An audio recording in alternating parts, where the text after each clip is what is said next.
L'acteur américain Carroll O'Connor était une star dans la sitcom des années 70 In the Family. L'acteur chevronné est décédé à l'âge de 76 ans. Carroll O'Connor a revendiqué la gloire dans les années 1970 lorsqu'il a joué dans la comédie télévisée All in the Family. L'acteur a interprété Archie Bunker, un fanatique adorable mais controversé. L'icône de la télévision est décédé en 2001 après avoir subi une crise cardiaque à la suite de complications du diabète. Le jour de sa mort, le septuagénaire a été transporté d'urgence à l'hôpital après des douleurs à la poitrine.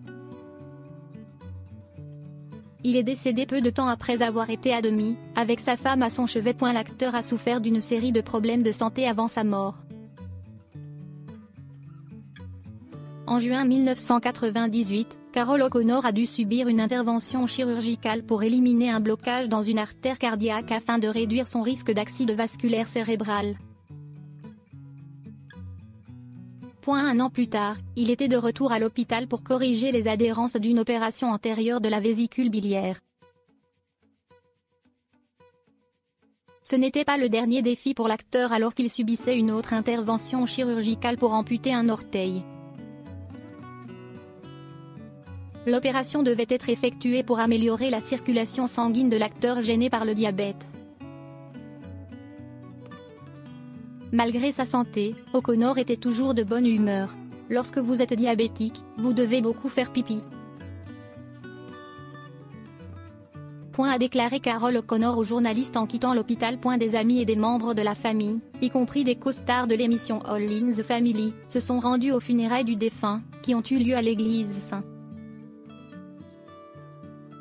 Paul the Apostle de Westwood, en Californie, dans la banlieue de Los Angeles. Son épouse de scène, Jean Stapleton, n'a toutefois pas pu assister aux funérailles de sa co-vedette décédée. L'actrice qui a mis 4 Emmy Awards et 2 Golden Globes de son rôle dans la sitcom a manqué d'honorer la star en raison d'un engagement sur scène. Le défunt acteur et son épouse Nancy O'Connor avaient eu un fils Hugh O'Connor. Le couple a perdu Hugh à mort en 1995. Le joueur de 33 ans a lutté contre la toxicomanie. Le père désemparé a engagé un enquêteur privé pour repêcher le trafiquant de drogue qui avait fourni la substance à son fils. Le provocateur a purgé une peine de prison après avoir été reconnu coupable. Au cours de la procédure judiciaire, l'épouse de Hugh, Angela O'Connor, a témoigné sur la consommation de drogue de son mari. « Je voulais voir comment il allait. Il hallucinait, pensant que notre conversation était diffusée dans le quartier. »